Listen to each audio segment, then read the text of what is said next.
Hello दोस्तों, मैं अवनीश कुमार। आज इस चैनल के माध्यम से यह प्रयास कर रहा हूँ किसानों तक सही जानकारी पहुँचे और जो कृषि एग्रीकल्चर करने वाले छात्र हैं बीएससी एमएससी के हों, उनके लिए कोर्सेज से रिलेटेड मटेरियल उन तक पहुँचे। इससे किसी एक को भी फायदा होगा तो मैं अपने आप को खुद किस्मत मानूंगा। आज हम पढ़ेंगे कंजर्वेशन एग्रीकल्चर।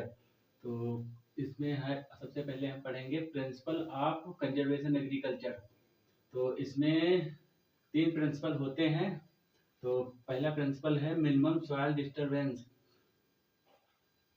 दूसरा प्रिंसिपल है परमानेंट सॉइल कवर, तीसरा प्रिंसिपल है क्रॉप रोटेशन इंटरक्रॉपिंग, या इसको कह सकते हैं डाइवर्सिफाइड क्रॉप रोटेशन। तो पहला प्रिंसिपल होता है मिनिमम सॉइल डिस्टरबेंस। इसका मतलब है कम से कम जुताई करनी है हमको। और तो इससे फायदे क्या होंगे? Protect from soil erosion. Soil erosion मतलब रुकेगा, मतलब सॉइल इरोजन नहीं होगा मिट्टी में, और इससे फायदा होगा। और save fuel, time and labour.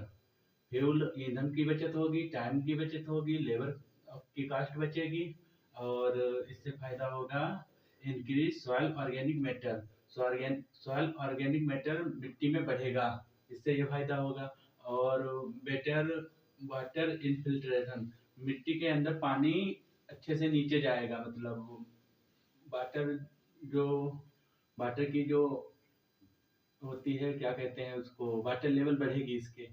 और दूसरा प्रिंसिपल है permanent soil cover, recycling of nutrient. इसका फायदा ये होगा, और इससे मतलब पोषक तत्व जो है carbon, nitrogen, oxygen, sulphur dioxide, जो भी है सल्फर चक्र, फास्फोरस साइकिल, ये मतलब रिसाइकिल होते हुए आएंगे। और कार्बन सेक्वेस्ट्रेशन होगा। कार्बन का सेक्वेस्ट्रेशन मतलब ये होता है कार्बन को कैप्चर करके नीचे मिट्टी में दबाएंगी, इससे ये फायदा होगा, जिससे ग्लोबल वार्मिंग कम होगी। और इससे फायदा होगा सपोर्ट्स बीट की ग्रोथ को, मतलब कम होगी, मतलब दबाएंगे बीट वगैरह कम जमेंगे इससे, मतलब खेती करने से। और प्रोटेक्ट फ्रॉम सॉइल इरोजन, इससे सॉइल इरोजन में मतलब प्रोटेक्ट करेगा, मतलब सॉइल इरोजन। और क्रॉप रोटेशन एंड इंटरक्रॉपिंग, इसमें फायदा इंटरक्रॉपिंग विद लेग्यूम्स क्रॉप, इसके साथ मतलब लेग्यूम्स क्रॉप भी उगाएंगे, क्रॉप रोटेशन करेंगे, सीरियल प्लस पल्सेस वगैरह, मतलब इंटरक्रॉपिंग करेंगे। तो इससे ये फायदा होगा कि इफिशिएंट वाटर यूज, मतलब वाटर जो है अधिकतम यूज होगा फसलों को।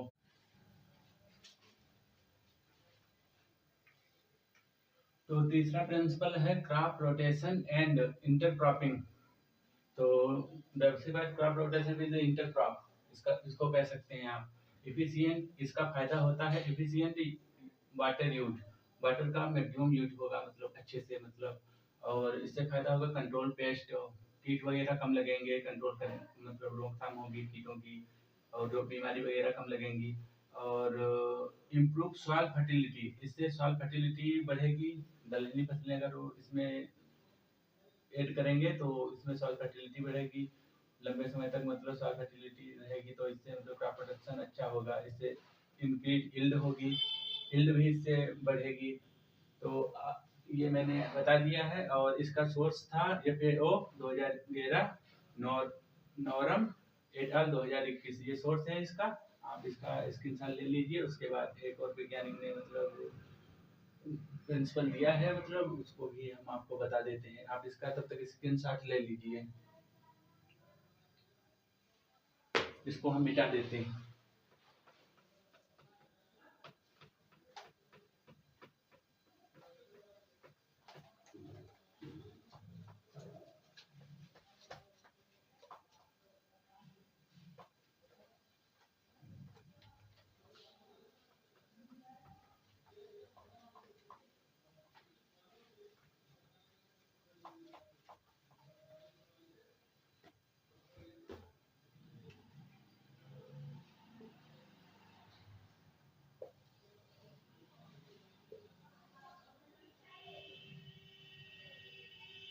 सस्टेनेबल एग्रीकल्चर, ये है सस्टेनेबल एग्रीकल्चर। ये है permanent permanent soil cover, permanent soil cover.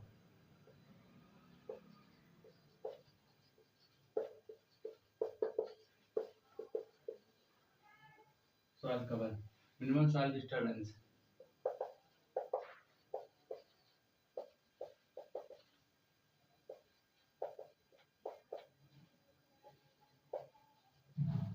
Minimum soil disturbance है ये, सस्टेनेबल एग्रीकल्चर भी है, और डाइवर्सिफाइड क्रॉप रोटेशन।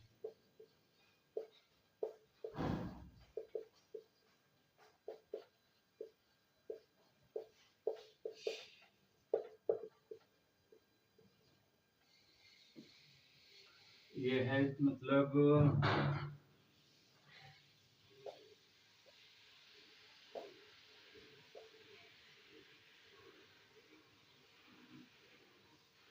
वर्ष 2000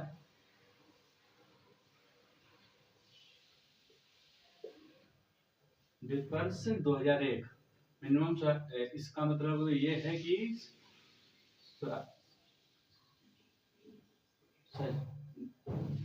sustainable agriculture, permanent soil cover ये हो जाएगा, इसमें लिखेंगे मिनिमम सॉइल डिस्टर्बेंस ये है, और डाइवर्सिफाइड क्रॉप रोटेशन।